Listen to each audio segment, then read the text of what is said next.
Assalamualaikum warahmatullahi wabarakatuh. A'udzu billahi samii'il 'aliim minasyaitonir rajiim. Bismillahirrahmanirrahim. Alhamdulillah. Tsumma alhamdulillahi rabbil alamin. Wa bihi nasta'in 'ala umurid dunya waddin. Qalu subhanaka la 'ilma lana illa ma 'allamtana innaka antal 'alimul hakim. Rabbi syrah li sadri wa yassir li amri wahlul 'uqdatam min lisani yafqahu qawli, amma ba'd. Sidang penonton yang dirahmati Allah sekalian, hari ini adalah tanggal 15 Ramadan. Tanggal 15 Ramadan yang juga bersamaan dengan 8 Mei 2020 ini sebenarnya memang ditunggu-tunggu, khususnya bagi umat Islam seluruh dunia. Ini kerana beredarnya suatu hadis yang juga telah pun disampaikan oleh segelintir para asatizah di majlis-majlis ilmu, yang mana mereka menyatakan berdasarkan hadis yang mereka jumpai, yang mana menceritakan mengenai pada 15 Ramadan, yakni pada malam Jumaat itu, bertepatan malam Jumaat 15 Ramadan, pada malam itu akan berlakunya suatu perkara yang akan menggemparkan seluruh dunia, yakni satu suara pekikan ataupun suara yang kuat yang menggerunkan yang akan terdengar oleh seluruh umat.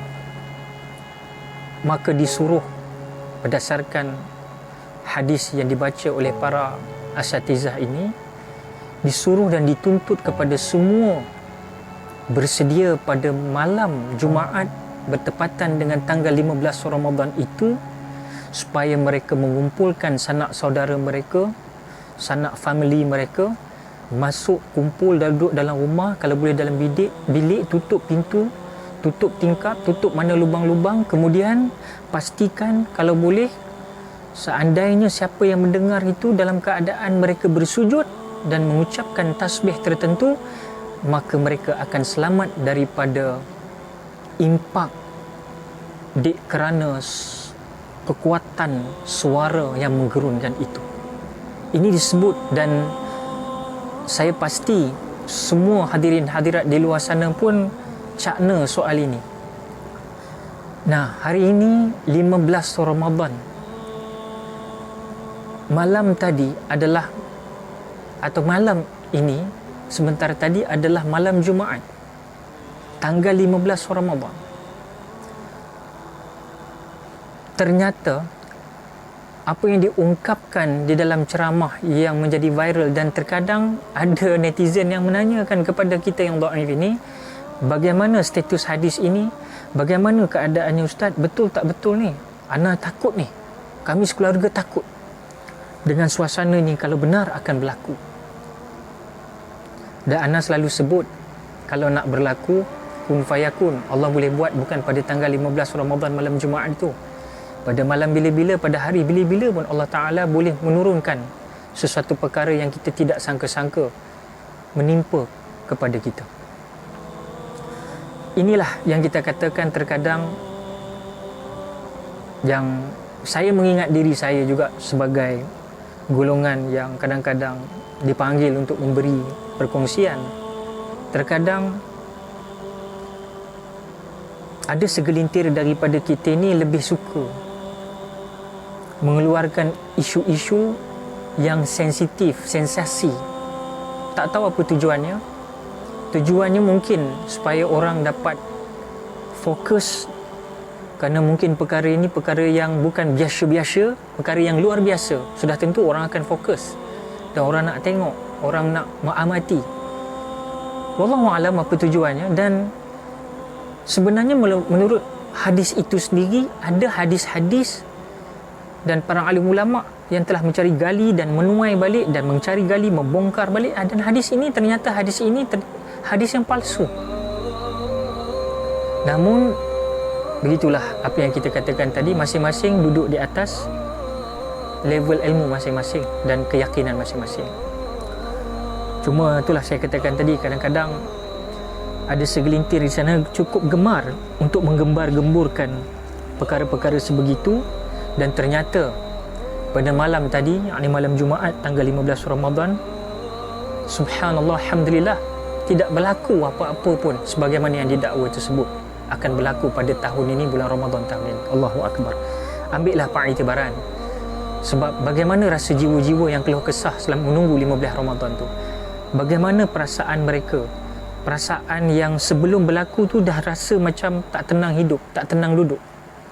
Mungkin satu sudut positif, mereka lebih alert, mereka menjadi orang yang lebih baik dari sebelumnya. Itu memang daripada salah satu sudut dakwah tu berjaya. Tapi bagaimana dari sudut kalau kita mengambil atau mengutarakan sesuatu perkara yang tidak benar ataupun tidak benar-benar bersandarkan kepada hadis Nabi SAW, dan Nabi tak pernah sebut benda tu, kita dijadikan golongan al-kazzab, golongan yang ditakuti kita menjadi golongan yang pembawa berita-berita palsu. Na'udzubillah, berita-berita bohong, apatah lagi berbohong di atas nama Nabi SAW. Na'udzubillah. Moga Allah himpunkan kita pada orang yang tidak menjalur lebarkan lagi, menyebarkan lagi isu-isu sebagai contoh yang berlaku pada hari ini. Ambillah iktibar supaya kita jangan begitu ghairah untuk share perkara-perkara yang kadang-kadang kalau kita sendiri tidak pasti sandaran itu sebenarnya benar-benar bukan sandaran yang tepat dengan apa yang sepatutnya kita ambil daripada pesanan Rasulullah sallallahu alaihi wasallam. Wallahu a'lam. Namun apa yang saya nak kongsikan pada kali ini, yang saya terpanggil buat kapsul video ni, ialah rupa-rupanya pada malam 15 Ramadan ini kita bukan terdengar suatu suara yang menggerunkan, tapi akhirnya kita mendengar suatu berita yang mengejutkan, suatu berita yang menyedihkan, suatu berita yang pastinya membuat seluruh umat Islam, khususnya dalam negara kita Malaysia ini, akan terbayang kepada ketokohan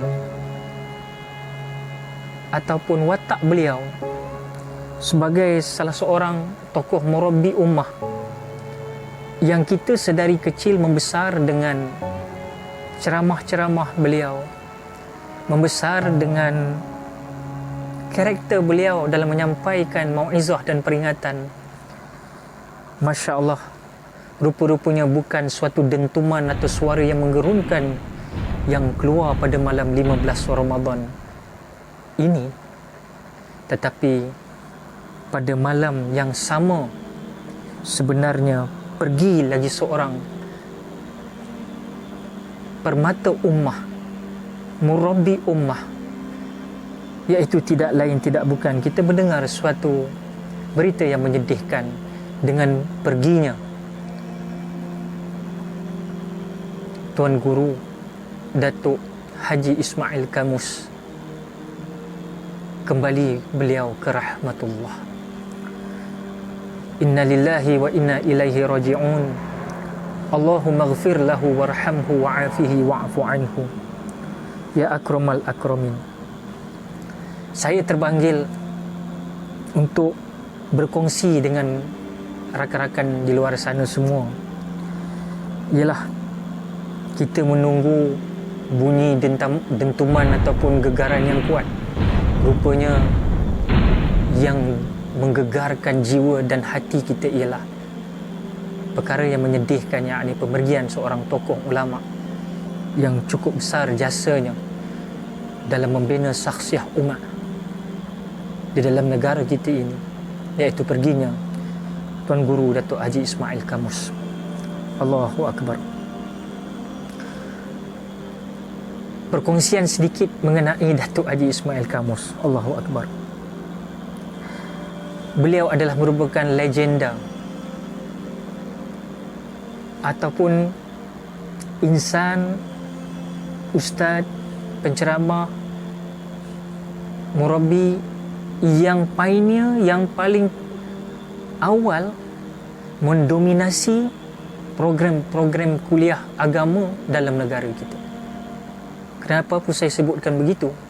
Kerana beliau adalah salah satu tokoh legenda forum perdana ehwal Islam yang amat mendapat rating yang tinggi di televisyen RTM1, yang mana sparring partner beliau tidak lain tidak bukan juga telah kembali ke rahmatullah, iaitu Allahyarham Tuan Guru Profesor Dr. Harundin Al-Hafiz, yang telah pun mendahului beliau dan kita semua pada tanggal 16 September 2016.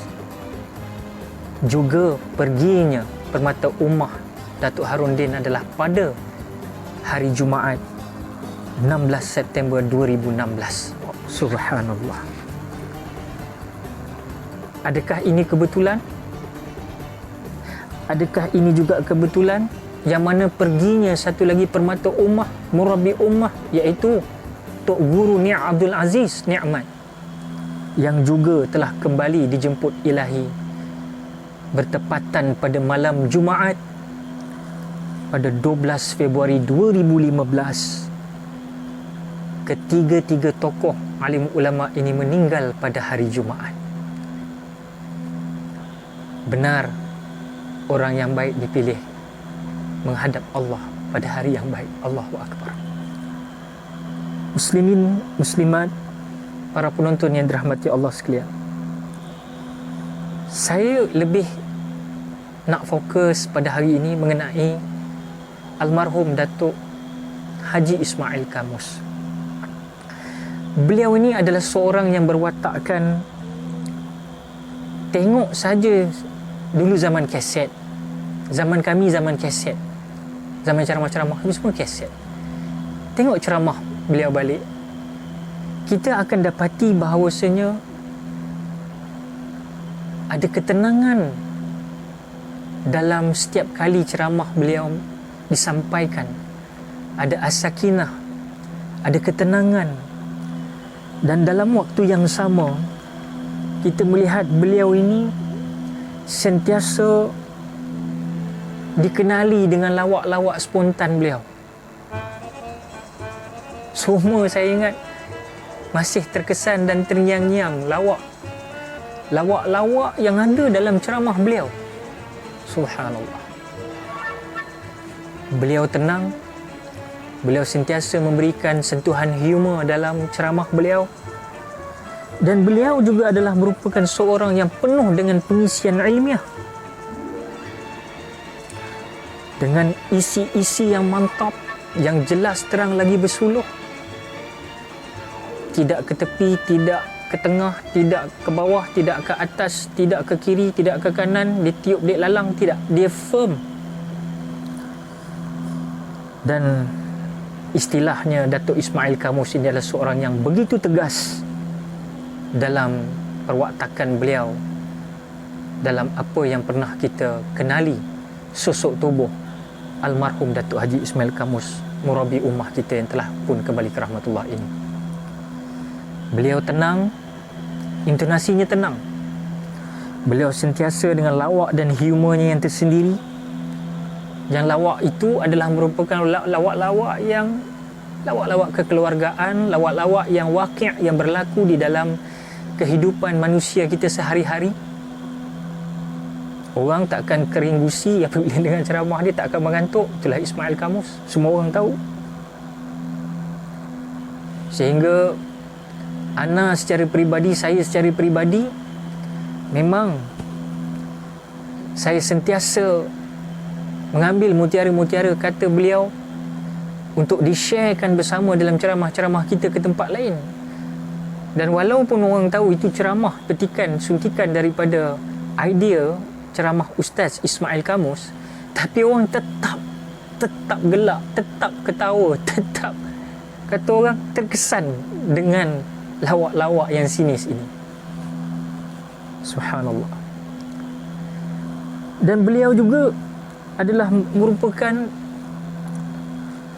seorang tokoh murabbi yang mementingkan isi-isi dalam ceramah. Sebab itu dia selalu ada hashtag Datuk Ismail Kamus ni, tuan-tuan perasan tak apa dia? Dia selalu kata Saya nak pesan pada tuan-tuan. Saya nak pesan pada tuan-tuan. Kan? Biasa dengar kalimah ini. Dan hari ini kita tak dapat dengar dah.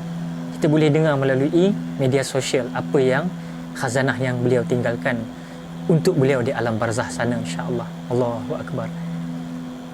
Sebab itu saya katakan kadang-kadang kita terkesan dengan kalimah-kalimah itu. Sebab itu saya nak pesan pada tuan-tuan.